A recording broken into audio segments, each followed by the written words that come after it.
Hello everyone, today in Sangi's Cookery we are going to see how to prepare a Mambazha Kalan. So Mambazha is nothing but the mangoes. So this is basically prepared during the mango season. Mambazha Kalan is a sweet and spicy mango curry which is simmered in yogurt along with the coconut gravy. This occupies a special importance in all the Kerala Sadyas, especially during the Ona Sadyas. Ona Sadyas, it is Ona feast. This occupies a very special importance, and few people also call it as a Mambazha Pulisseri.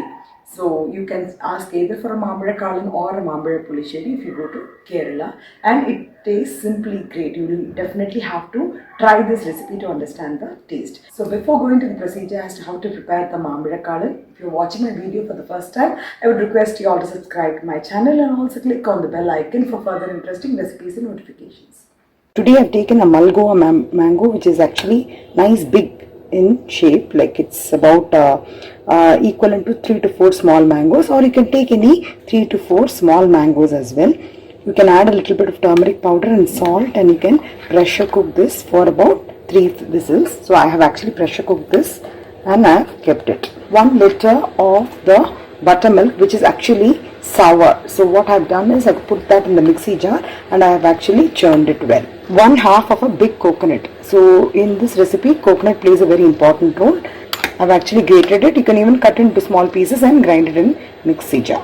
Green chillies. I have taken about 2 tablespoons of jaggery because I felt the sweetness in this mango is not enough. So I am adding some jaggery as well. You can add according to the sweetness you prefer. 1 teaspoon of black pepper powder, 1 teaspoon of turmeric powder, 1 teaspoon of red chilli powder, 1 teaspoon of fenugreek seeds, Desi Ghee, some mustard seeds, and also some red chilli, as well as with curry leaves we will be seasoning it. So first what we are going to do is we are going to dry roast the methi seeds. So you can see that the fenugreek seeds have been dry roasted. We are just going to allow this to cool, and we are going to transfer this to the mixie jar and we are going to fine powder it. We will add some buttermilk, that is the sour buttermilk, which I have actually churned in the mixie jar, and I am adding it in the pan so that it will get condensed. It has to just condense and it has to get slightly thickened form. So that is what is called as the Kalan. So we are going to do Kurku Kalan in with Mambazha. So to this buttermilk I am going to add the turmeric powder, red chilli powder, black pepper powder, and some curry leaves, and we are going to cook this. So while the buttermilk is getting condensed and slightly thickened, what we are going to do is we are going to grind the coconut along with some green chillies into a smooth paste. We can also add a few curry leaves while grinding along with the coconut and green chillies. Now you can see that the level of the buttermilk has actually reduced. It was still this level and it has come to this level. So it is actually getting slightly thicker. Scrape off from the sides so that mostly what happens, the sides tend to get burnt. So this is a small tip which I want to pass it on for the beginners. So when it's coming to a slightly thicker version, I am adding the cooked mangoes as well. So I am adding along with the seed, so that finally what I will do is I will just scrape off the flesh from the seeds and then I will just discard, or while eating also we can just take the juice of it. Preferably we can add the small sugar mangoes. If you get the sugar mangoes, then it will be definitely sweet, and the amount of jaggery also can be reduced, and that gives a very good taste for the Mambazha Kalan. Required amount of jaggery. The jaggery depends on the sweet levels you like to, but this particular dish is supposed to remain sweet. So this particular dish will have sweetness, spiciness, tanginess, so all in one dish.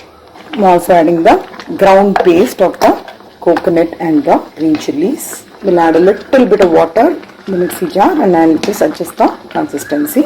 Do not add too much of water because this particular dish has to remain thick. If you are going to add too much of water, then you have to keep cooking it until it becomes thick. Also adding the required amount of salt for the dish. At this stage you can actually check for the spice levels and if the salt is enough or if the jaggery is sufficient. And in case you require any of the ingredients, you can adjust the spices accordingly. The gravy has to nicely thicken, so it has to be in a very thick form. So that is what is called as a kalan. So kurku kalan means we are getting the buttermilk in a thicker form, much more in a condensed form by cooking it. So the best way is to cook the buttermilk and then add the gravy. So buttermilk, because of the water, it takes little more time. So it will, after it comes to almost half or to 1/4 level, then you can add the ground paste. Then your work becomes much more easier. So you can see how nicely the gravy has become thick. This particular dish carries a huge importance in all the feasts in Kerala. So they serve this with Mambazha Kalan, especially during summer. Definitely you will have this Mambazha Kalan as one of the item in the feast. Now it's got slightly thickened. Now it's got nicely thickened. You can see how thick it is. So this is the consistency. After some time it will become even more thick. So at this stage I'm just going to switch off the gas. So now let's transfer this dish to the serving bowl, and then finally we'll go to the seasoning of the dish. So finally we come to the final part. I'm going to season this with ghee.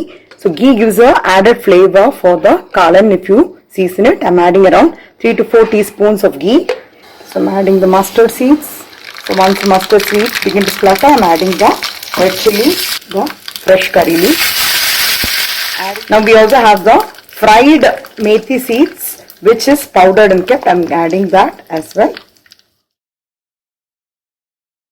So our delicious Kerala style Mambazha Kalan is ready. So this can be had simply with hot rice. So it tastes really good. I hope you'll all try out this Kerala style Mambazha Kalan and pass on your valuable feedback. And if you like it, please share it with your friends and families. Have a wonderful day.